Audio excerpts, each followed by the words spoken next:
आए हुए सभी बंधुओं बहनों, बुद्धिजीवी भाइयों और इस समारोह के कर्ता धर्ता हमारे बड़े भाई बुद्ध मित्र मुसाफिर जी, जिन्हें मैं अब मेरी नजरों में वो सेकंड अम्बेडकर नजर आते हैं। सेकंड अम्बेडकर नजर आते हैं कि भारत का कोई ऐसे अब मैं इधर मुंबई से लेकर दिल्ली, दिल्ली से लेकर कोलकाता जो बौद्ध दर्शन को आगे ला रहा हो, उनको मैंने पिछली बार इसी ये पार्लियामेंट का संसद है, भारत में मोदी सरकार का पार्लियामेंट है, बौद्धों की पार्लियामेंट का ये सभागार है, दमवाल है। बम ब्लास्ट के बाद मैंने एक बौद्ध संगठनों का राष्ट्रीय कोऑर्डिनेशन बनाया और उसके अंदर बुद्धिस्ट पार्लियामेंट बनाया।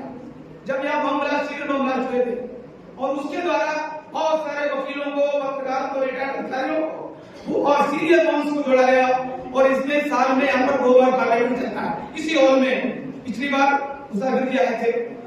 ये पहला कार्यक्रम है किसी प्राइवेट संस्था के दाव में ये हाथ दिया नहीं जाता है, चाहे 10 लाख दे, 20 लाख दे। ये हमारे जो चेयरपर्सन है भंते संधा मुनि गुरु जी, कम से कम 100 करोड़ का सेंटर डोंगेश्वरी में बना हुआ, जहाँ चीन, जापान, कोरिया के लोग ध्यान करने आते हैं। ये भी ध्यान केंद्र, यहाँ सैकड़ों कमरे हैं, यहाँ पर पूरी दुनिया के लोग आते हैं। इसमें मेरा नीचे ऑफिस है, मैं नेशनल एडवाइजर हूँ इस पार्लियामेंट सेशन का और हमारे साथ पूरे भारत के हर स्टेट के लोग जुड़े हुए हैं।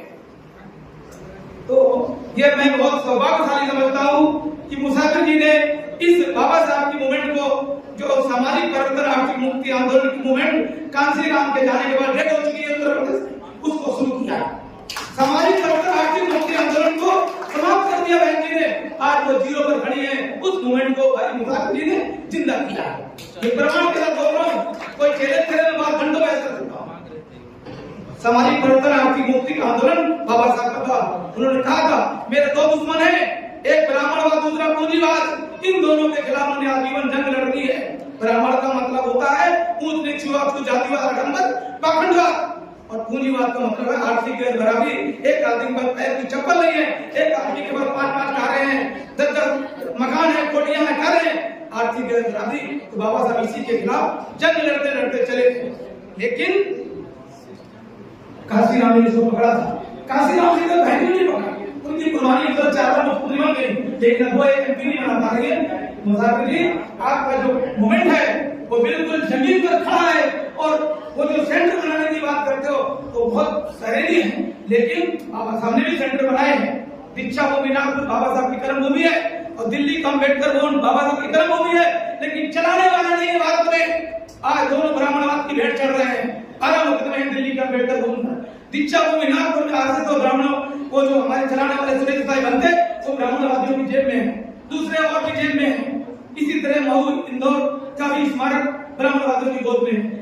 आप जब तक अपने साथ चलाने वाले नहीं है तो आपका भी सेंटर चाहे कितना अच्छा घर बनाए, भारत में हजारों बौद्ध मठों पर आज बंद है, ताले लगे हैं, कोई भी 5वीं तक का प्राथमिक पाठशाला पंचशील का नहीं चला पा रहा है ना।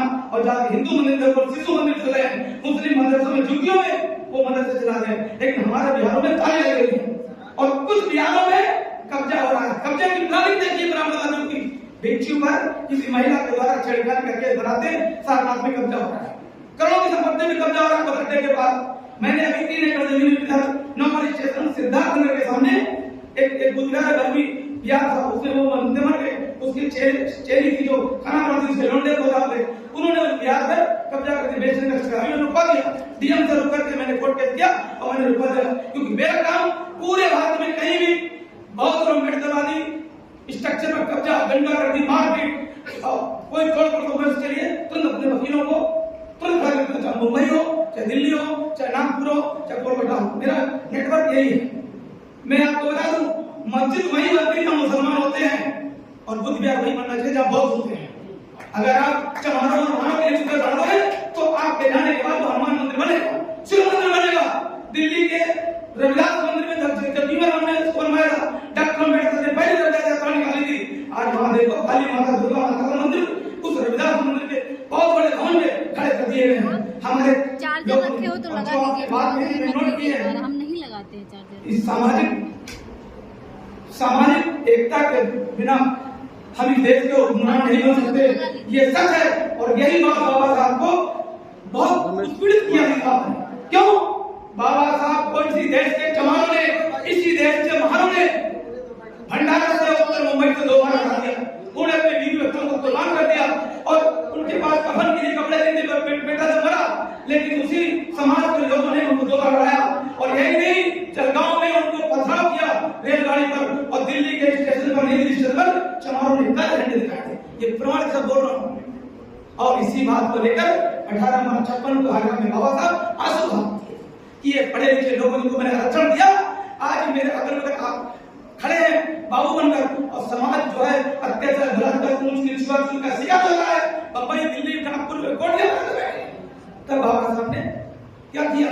22 पंडितों के साथ हिंदू धर्म से निकलने का खूंटा गड़ा। वो खूंटा इसलिए गड़ा कि अगर मैंने 50 करोड़, 25 करोड़, 60 करोड़ बुद्धिस्ट बना दिए तो मेरे भी 25 एमपी जाएंगे पार्लियामेंट में चुनकर, क्योंकि हनुमान मंदिर, शंकर मंदिर, दुर्गा मंदिर, काली मंदिर के नाम से वो हिंदू लोग एक है, हमारे लोग धार्मिक यूनिटी नहीं है। और आज जरूरत है मैत्री, करुणा, यूनिटी की।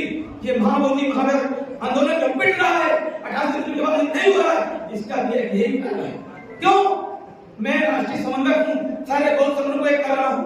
1 साल की मेहनत के बाद अंत्य ज्ञानेश्वर कुशीनगर जो डॉक्टर अम्बेडकर के गुरु भाई 88 साल के, उनके शिष्य अंत्य महेंद्र जो अनंत ज्ञानेश्वर के हेड हैं, और यहाँ पर अंत्य आनंद महाधरो जो भिक्षु संघ के महासंघ के अध्यक्ष हैं, और दूसरा एक अखिल भारतीय भिक्षु संघ है जिसके विद्यार्थी महामंत्री हैं। इन सबको एक साथ मैंने चाय पिलवाकर इसी 29 मार्च को इसी बिहार के चेयरपर्सन बंदे संता उन्होंने जो लिखा है उनकी अध्यक्षता में मीटिंग बुलाई। और आकाशनामा एक नकली भिक्षु, नकली उपासक जो एक छोटे रीजनल संस्था बुद्धिस्ट मंच का था, और वहां पर उसने लोगों को गुमराह किया। तो एक प्रज्ञाशील बंदे जिसने कम से कम 20 लाख रुपए का घोटाला किया, ऑल इंडिया भिक्षु महासंघ निकाल दिया गया, और उसने अखिल भारतीय महाबोधि आंदोलन से निकलकर इस्तीफा देकर चला गया थाईलैंड, और इसमें 6 साल उसने मजा लिया, बीटीएमसी का सेक्रेटरी रहा। आज वो दूसरे दरवाजे से मोबाइल के धरना लगा रहा, क्योंकि 50 लाख, 30 लाख, 30 लाख डेली आ रहा है सोशल मीडिया के माध्यम से। ठीक है, और मैंने इसलिए कहा था कि भिक्षु संघ एकजुट हो जाएगा तो आईबी जो मेरे को दिल्ली फोन, आईबी वाले मुझे फोन करते कि सर आपका संगठन कहाँ है, वहां धरने में नहीं, सब संगठन शामिल है, लेकिन मुझे पता है असली का कोई भी भिक्षु संघ शामिल नहीं है। संघ राज्य भिक्षु महासभा जिसका हेडक्वार्टर कोलकाता में है, ऑल इंडिया भिक्षु महासंघ जिसका हेडक्वार्टर नई दिल्ली में है, अखिल भारतीय भिक्षु संघ जिसका हेडक्वार्टर बोधगया में, तीनों संघ महाबोधि आंदोलन में नहीं है। ये है प्रधानमंत्री भी जानता है, यहाँ का बिहार मुख्यमंत्री भी जानता है, गवर्नर भी जानता है। ये सब नकली आंदोलन चल रहा है नकली लोगों के साथ। अभी का झगड़ा चल रहा है, वो कह रहा है 2.5 करोड़ लेके भाग गया, वो कह रहा है 10 लाख लेके भाग गया। 4-5 लोग हैं बिना जाने नकली मंत्री जो बात रखता है कि भिक्षु नहीं है। मुजफ्फरनगर के नकली मंत्री लौंडिया वाले, मैं प्रमाण के साथ बोलता हूँ, मेरे पास चंडीगढ़ से महिलाओं से बोला है, कई लोग बोला है, वो कहता है 10 लाख लोगों को महाराष्ट्र कर रहा है। वो दूसरा बंदे आपके के रहा है, उसके खिलाफ भाई होती है कि मैं 200 चीवर लेके भाग गया। ये वीडियो आ गए, आप सोशल मीडिया में सब वीडियो आ गए, सब हो गए। लेकिन साथियों, हमको बिहार मिल गया था, हमको बिहार मिल गया था, लालू यादव मुख्यमंत्री था, ये बिहार मेरा मूल मिल गया। अब मैं शॉर्ट में उसकी बता रहा हूँ कि बिहार कैसे मिला था हमको, और किन लोगों ने बिहार में अड़ंगा डाला। 1 मिनट सुनने के बाद क्योंकि बोलूंगा क्लियर बात बोलूंगा, सुनिए मुसाफिरी, आप बड़ा ध्यान सुनिए मेरी बात को। विश्व धरोहर महाबोधि बिहार का मामला सुना जाएगा। इतिहास के आईने में देखा जाए तो महाबोधि महावीर 280 ईसा पूर्व पिंड नरसिंह द्वारा बनाया गया। आजादी से पूर्व महाविहार और उसके आसपास की भूमि पर इस्लामी महल का कब्जा आज भी कब्जा है। यहाँ 500 एकड़ जमीन पर 500 एकड़ जमीन पर आज महल का कब्जा। अंग्रेजी जमाने में बिहार का मालिक महल था, कोई बात में बहुत भी नहीं था। अकेले बाबा साहब के गुरु भाई चंद्रमणि मंदिर जी भरनी लोग जिनका हेडक्वार्टर वहां कुशीनगर में और यहाँ बिहार था, बाकी कोई भी बिहार नहीं था, किसी देश का नहीं था, किसी भी बहुत की जगह कोई बिहार नहीं था। और भरनी लोगों पर यह इल्जाम लगता था कि आदमी को भूल कर खा जाते हैं, ब्राह्मण का सब कर करते हैं। लेकिन फिर वो बहुत मजबूत धार्मिक देश है म्यांमार, जिसका ये हेडक्वार्टर है, ये वहां बैठे आगे सुनिए आप।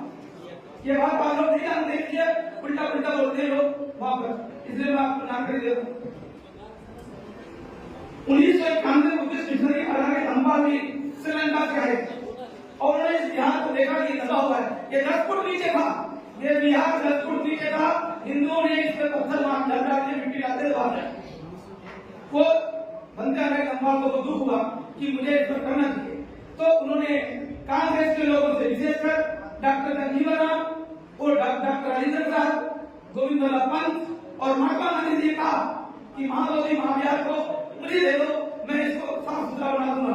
तो कांग्रेस ने मालूम क्या बोला कि जैसे ही हमारी हुकूमत आएगी कांग्रेस की, हम इसको आजाद कर देंगे, आप हमारे साथ हो। अनागे धम्बाल जी को जेल जाना पड़ा कांग्रेस के आंदोलन में। उसके बाद जब आजादी मिली तो कांग्रेस की जो ब्राह्मण राज्यों के डॉक्टर राजेंद्र प्रसाद, महात्मा गांधी, गोविंद वल्लभ पंत, इन्होंने धोखा किया धम्बाल जी के साथ और कमेटी बनाती 50 जो भी गैर है, गैर कानूनी है, 50 से पहले बना हुआ कानून गलत है, उसको मैं सेकंड में तो बना दिया। अनागे धम्बाल जी को बोला भाई ये कमेटी बना दी, काम चले दो। मैंने को बना दिया कि उसकी जमीन थी। अनागे धम्बाल ने ब्रिटिश अंग्रेजी जमाने में कलकत्ता हाई कोर्ट में केस डाल दिया, वो वहां से आ गए। मेरे पास 300 साल पुरानी पूरी रिपोर्ट है, मेरे पास अभी है यहीं पर, वो मैंने इसी लामा एंड कंपनी होती है केस के लोग कुछ करते रहते हैं तो नॉलेज नहीं पढ़ते हैं, इंग्लिश में सारी रिपोर्ट। अब देखिए उसके बाद अनागे धम्बाल की बदौलत आज हमारे 5 लोग इसमें मेंबर है, सेक्रेटरी मेंबर भी जो कमेटी है वो हमारी 129 लोग है, बहुत हमारा है।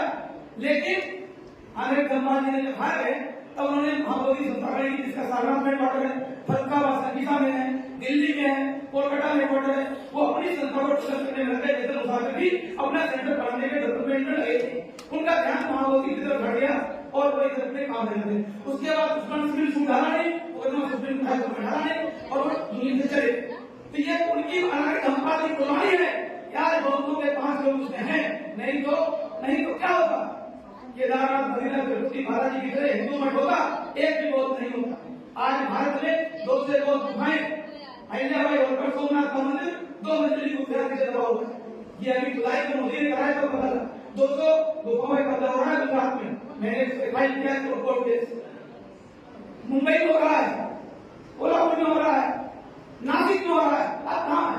अभी कुछ गया के बगल में जहाँ महाबोधि विहार है उसके बगल में 100 एकड़ जमीन पर ढूंढे कब्जा कर रहे हैं। जहाँ मोटी दीवार लिखी यूनिवर्सिटी दिखाकर आप किसान को यूनिवर्सिटी का जब पढ़ाते थे संग्राम था, वहां पर मैंने 200 करोड़ रुपए पास कराए, बाउंड्री तोड़ के यहाँ मुस्लिम लोग वहां पर मंदिर बना रहे, तो इन्होंने कोर्ट केस किया लगाओ तो जमीन को बचाना है मुझे। भगवान बुद्ध की यूनिवर्सिटी इसी बिल्कुल महाबोधि का जो टेम्पल है उस दीवार के बगल में अम्बेडकर जो उद्यान उसके साथ रखा है। अभी सब लोग जाके ये प्रैक्टिकल बातें हैं, काम तो मैं बहुत कर रहा हूँ। 300 करोड़ का आप देख रहे हो, ये महाबोधि संस्कृति ने ऑफिस में मैंने बनाया 2016 में उनकी बात पकड़ लिया था। मैंने कहा 100 सीट पर ऐसी और नहीं, आपको मंत्री है, आप यहाँ बनवा दीजिए, हमारे लोग मीटिंग करेंगे, आपको फायदा होगा, सरकार को फायदा होगा। उसने 15 करोड़ का खर्च करवा ये काम होता है। जिसमें हमारे भारत में लिखे पढ़ने वाले लोग नहीं, दिल्ली में भी वकील नहीं है, हामी है, सबको नोटों की गड्डी चाहिए। एक बलात्कार मर्डर जैसी केस में 10,000 रुपए की केस नहीं, 1 लाख से कम नहीं करेगा हाईकोर्ट सुप्रीम कोर्ट केस। और पूरे भारत में बल्कि जितने अम्बेडकरवादी हैं सब नकली है, फर्जी हामी है। मैं जेल कर रहा हूँ, नागपुर में मेरा सैलेस नारोला एडवोकेट है, मैंने बड़े बड़े मुद्दे के लिए भाई सैलेस नारोला नकली एडवोकेट है। मेरा बेटा सुप्रीम कोर्ट में वकील है, फिर भी बगल करता हूँ। मार्टी कमीशन में भी मेंबर खाली थे, चेयरमैन खाली था, मैं प्रधानमंत्री कार्यालय को पार्टी बनाया और मंत्री को पार्टी बनाया, सुभाष कवि को, और पूरे कमीशन में मेंबर चेयरमैन कर दिया। साथियों, अम्बेडकर का जुनून काफी ज्यादा जुनून चाहिए, अम्बेडकर का जुनून चाहिए कि बच्चे क्लास पढ़े मिशन में काम कर रहा है। मेरा वो जुनून है, मुझे जुनून है, तो 2000 तक काम करता हूँ। और मैं करता हूँ human right commission, SC commission, ये कमीशन, वो कमीशन तुरंत लगा डीएम को बने कर बोल दिया और जो मीडियम के साथ मैंने कहा और शौचालय बंद कर दिए, 500 इसी वक्त ये पंडाल का बंद कर रहा है, तोड़ना मैंने दबाया है। मैंने कहा तुम कुंभ मेले में 400-500 करोड़ खर्च करते हो, पितृपक्ष मेले में तुम खर्च करते हो, वो भी क्या करते हैं? जब नोटिस आया है कमीशन से चीफ जस्टिस दिया सरकार को पीएम, तो आप जाकर पैसा लग रहा है, आप खाने के लिए क्या भी व्यवस्था। लेकिन मैं खुद नहीं हूँ, कल मैंने वीडियो बनाया पत्रकारों से, अभी मैं डीएम से बात करूँ, आप क्या करें? वो गुंडागर्दी कर दिया, अब क्या करें आप? आगे और बता दूं क्योंकि वो क्या मामले में राय साहब ने बोला उसने अधूरी बात जरूरी आपको जानकारी मिल विश्व दरबार महाबोधि महावीर की मांग लेकर बौद्धों का आंदोलन 1990 में 1990 में और 1992 में बिहार सरकार के तत्कालीन मुख्यमंत्री श्री लालू प्रसाद यादव ने बोध गया मंदिर प्रबंधन के विवाद की समाप्ति के लिए एक नया विधेयक बना दिया बौद्धों को देने के लिए। ये आपको बता दूं बौद्धों के 8 लोगों को शामिल किया गया, योजना बनाई गई जिसे बाद में खारिज कर दिया गया। 2008 में महाबोधि महावीर को लेकर 2003 में जनसंख्या भारत सरकार महाबोधि महावीर को लेकर बिहार सरकार के तत्कालीन मुख्यमंत्री राबड़ी देवी को यह प्रस्ताव दिया द्वारा उसे बाद में 8 मई 2004 को खारिज कर दिया। इसकी जानकारी बोधिया मुक्ति आंदोलन के अध्यक्ष भगत आर्य नागा सोनू से स्थायी को मिलने पर यह आंदोलन बोधिया से पटना होते हुए दिल्ली तक बढ़ा दिया गया और इसी समय आंदोलन के अंतिम प्रज्ञाशील जो आज धरने में बैठे हैं मंदिर प्रबंधन कमेटी का अध्यक्ष सचिव लाल बत्ती का सरकार को दे दिया। 6 साल लड़ाई काटी है उन बनते हैं प्रज्ञाशील जो ठग भी है मेरे पास सबूत है 15-20 लाख रुपए लेके मेंबरशिप का भाग्य साइलेंट। अब आगे सुनिए उसके बाद बनते सदाई को अटल बिहारी वाजपेयी सरकार ने नेशनल मार्टी कमीशन का स्टेट मिनिस्टर दर्जा देकर बैठा दिया और बिच्छू सरकार 3 4 टुकड़े हो गए। ये इधर सेक्रेटरी बन गया वो उधर मार्टी कमीशन में सुरेश होंगे राष्ट्रपति मिल गई। अब देखिए क्या होता है। इसके बाद मुक्ति आंदोलन का विराम लग गया, भिक्षु संघ फूट पड़ गई। आंदोलन से जुड़े सभी भिक्षुओं को यह आंदोलन गुटबाजी में मात्र चंदा का आंदोलन बनकर रह गया क्योंकि विश्व दरबार महावीर मंदिर प्रबंधन की सुनवाई देश की सचिव अदालत सुप्रीम कोर्ट में नई दिल्ली में चल रही है। तो इस मामले को लेकर सबसे पहले बौद्ध महामान्य का मेरे मेंबर दार्जिलिंग निवासी गांधी शरीफ ने रिट पिटीशन संख्या 41/2012, दूसरी पिटीशन सिविल संख्या 23/2012 हरिन नागार्जुन संस्थाई और तीसरी पिटीशन 823/2013 अरुण ब्रह्मचारी ने दायर की। अरुण ब्रह्मचारी का कहना यह है कि इसको राष्ट्रीय स्मारक बना दिया जाए, लेकिन हमारा कहना यह है कि बहुत के अंदर सभी मेंबर हमारे पास हैं। अभी 9 अप्रैल को मैंने चौथी पिटीशन सुप्रीम कोर्ट में डाली है और उसमें मैंने 1 दर्जन वकील खड़े किए सुप्रीम कोर्ट में और गवाही साहब जो सुप्रीम कोर्ट के जज हैं वो भी चीफ जस्टिस बनने जा रहे हैं, उनके साथ भी हमारी टीम बात कर रही है। हमने क्या कहा उसमें जब हिंदुओं को आस्था के नाम पर बिना सबूत के राम जन्मभूमि अयोध्या को दिया जा सकता है तो महाबोधि महावीर एविडेंस है, सबूत है कि अशोका ने बनवाया था और पूरी दुनिया के बौद्धों के आस्था का केंद्र है, तो हम लेंगे और लेके रहेंगे। आप लोगों की जीत होगी, मुसाफिर जी की जीत होगी, बौद्ध संघ की जीत होगी। मैं मंच से वादा करता हूँ कि हम इसको लेकर रहेंगे। दुनिया में कोई ताकत इसको हमसे जीत नहीं सकती, ये आप समझ लीजिए। लेकिन हम किसी को लूटेंगे नहीं, ठगेंगे नहीं, चंदा वसूली नहीं करेंगे। ये ध्यान रखो। आज लूट और चंदा बोध गया महावीर आंदोलन के नाम से 5-5 10 अकाउंट खोले गए। ये गुंडागर्दी प्रधानमंत्री को मालूम हो गई है, आईबी को मालूम है, होम मिनिस्टर को मालूम है, मुख्यमंत्री को मालूम है। इसलिए तो 90 दिन बैठे कोई पुलिस बना के दिया तो मुझे अच्छा नहीं। ये मैं क्योंकि 50 लाख रुपया भारत वालों को मैंने दिया है इस आंदोलन के लिए। मेरे जो नेशनल एडवाइजर है रमेश भाई बैंकर बैंक मैनेजर है गुजरात में अहमदाबाद का, सबसे बड़े दिया। मेरा नेशनल जनरल सेक्रेटरी प्रज्ञा मित्र घोष जयपुर से उधर बैठा हुआ है। मेरा national secretary advocate supreme court में बैठा हुआ सामने।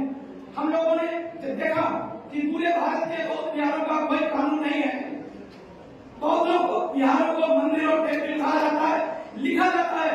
किसी भी बौद्ध संस्थान भारत में चाहे समदास नहीं करो चाहे बौद्ध मानव किसी ने बौद्ध विहारों का कानून नहीं बनाया। आज तक सिखों का गुलाब एक्ट है, बफ एक्ट है, हिंदुओं का है, क्रिश्चियन का है, लेकिन सुप्रीम कोर्ट के वकीलों की कमेटी बनाकर कड़ी मेहनत के बाद ये देखिए 2 साल की मेहनत के बाद बुद्ध विहार मॉनेस्ट्री एक्ट बनकर तैयार इसी संसद में बना है। इसी संसद में यह प्रस्ताव पारित हुआ और ड्राफ्टिंग कमेटी के चेयरमैन आर गौतम जिनकी बेटिशन में एडवोकेट सुप्रीम कोर्ट है, ये बिल तैयार है और पार्लियामेंट के दोनों सदनों सदन राज्यसभा और लोअर सदन लोकसभा में भेजा जा सकता है। चेयरमैन पिटीशन कमेटी को, लॉ मिनिस्टर को। और ये मैं जीवन में मेरे गुरु जी है, इनका कहना बेटा भारत में ये काम हो जाता है तो जो करोड़ों जिंदगी में एक जान बढ़ जाएंगे। आज कुछ विधानों में मंदिर और टेबल का नाम लिखा जाता है, ये मुसाफिर जी आपको समझना पड़ेगा। इसी तरह एक और बता दूं, ये सुप्रीम कोर्ट का दूसरा मुकदमा मैं लड़ रहा हूँ, संविधान के अनुच्छेद 25 सब क्लास 2 में आप जितने लोग बैठकर हिंदू सब हिंदू हैं, जितने भिक्षु हैं वो सब हिंदू साधु हैं। मैंने सुप्रीम कोर्ट में मुकदमा मैं लड़ रहा हूँ, मैं खुद पैटर्न लड़ रहा हूँ, हिट नंबर नोट करो, जिसको भी हिट नंबर चाहिए फोटो का मिलेगा। अब ये बात संविधान समीक्षा आयोग के चेयरमैन जस्टिस वेंकटेश्वरैया कमीशन ने पेज नंबर 46 में और 64 में कहा है कि बौद्धों को, सिखों को, जैनियों को हिंदू धर्म से अलग करो, ये हिंदू नहीं। लेकिन हमारे जितने अम्बेडकर के दोस्त हैं सब गहरी नींद में सो रहे हैं, कोई नहीं जाग रहा है। चुनौती देता हूँ नागपुर से लेकर बम्बई से कलकत्ता दिल्ली तक कोई संगठन जाग नहीं था, केवल मंच को बात नहीं था। मैं पॉइंट वही बता रहा हूँ, मेरे पास बताने के बहुत है। बौद्धों की क्या स्थिति, हिंदू मैरियट 1955 से 80 से लटका हुआ है राजसभा में, बौद्धों का मैरियट 80 से लटका हुआ है। प्राइवेट बिल एसडब्ल्यू साहब ने पास किया, लाभ ने आश्वासन दिया कि हम सरकारी बिल लाएंगे, लेकिन भारत के किसी भी संगठन ने बुद्धिस्ट मैरियट को पास नहीं कराया। मैं बंद कर रहा हूँ, मैं जरूरी समझ, मैं केवल पढ़े लिखे लोगों को ड्यूटी बैठे या इनको समझा रहा हूँ। आप लोग समझो, नहीं समझोगे तो ऐसे माइक पर उल्टा पुल्टा बोलते रहोगे और मर जाओगे। 77 हो गया आजादी के, 100 साल बाद कुछ नहीं होगा। ये बता, अगर सीखना है तो मेरे पीछे ऑफिस में बैठ कर सीखो, मेरे से पेपर लो, काम करो, नहीं तो चलो काम।